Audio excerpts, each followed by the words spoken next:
tahukah kalian bahwa Indonesia adalah negara dengan jumlah universitas atau perguruan tinggi terbanyak kedua di dunia setelah India? Data internasional menyebutkan tertinggi di dunia jumlah universitas itu adalah India, 5.350. Ya, ini versi yang lain ya. Yang kedua kemudian Indonesia 3.300-an universitas, Cina kemudian 2.500, tapi di atas Cina ada Amerika yaitu 3.200 universitas. Tapi sekarang mari kita lihat berapa jumlah mahasiswa kita. Dengan jumlah universitas 3.300-an, ternyata mahasiswa kita hanya 9,3 juta. Kelihatannya besar sih, tapi bandingkan dengan India, yaitu 5.350 universitas, tetapi mahasiswanya ada 44 juta orang. Tiongkok, kita lihat lagi dengan 2.500, perguruan tingginya jauh di bawah kita jumlahnya, tapi mahasiswanya ada 35 juta. Amerika bahkan 2 kalinya kita, itu 16 juta mahasiswa. Nah, persoalannya adalah bukan sekedar jumlah universitas, tetapi juga menarik kita perhatikan dengan jumlah universitas sekian banyak itu, ternyata jumlah tenaga kerja kita didominasi oleh lulusan SD.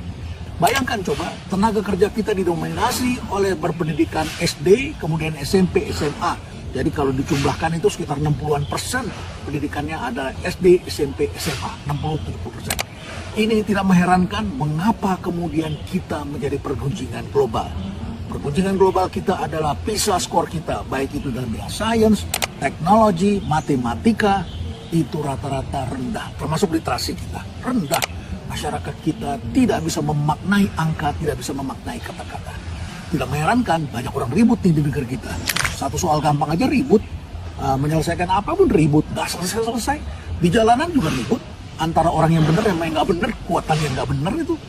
Jadi kita akhirnya menjadi sulit memaknai apapun. Bahkan dalam bekerja, mayoritas didominasi oleh berpendidikan SD, SMP, SMA. Ada yang salah nih, ada yang salah. Karena jumlah sarjana kita ternyata juga hanya sekitar 12,5 jutaan orang. Jadi mahasiswanya ada 9,32 juta, tetapi jumlah sarjana di Indonesia cuma sekitar 12,5 juta.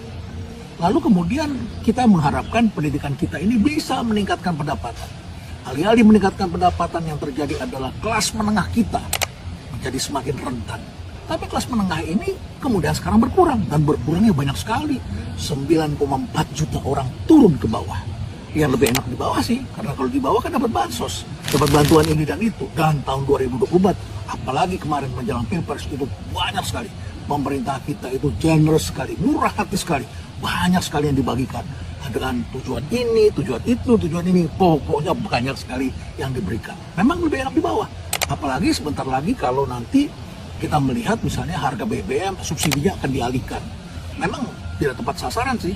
Seorang yang naik motor 1 minggu habisnya 3-5 liter, dia hanya dapat kalau subsidi per liter 6.000, dia dapatnya katakanlah 6 liter kali 6.000, 36.000. Yang punya mobil, katakanlah dia memakai 90 liter, kalau subsidinya per liter lagi-lagi 6.000, maka dia dapat 540.000.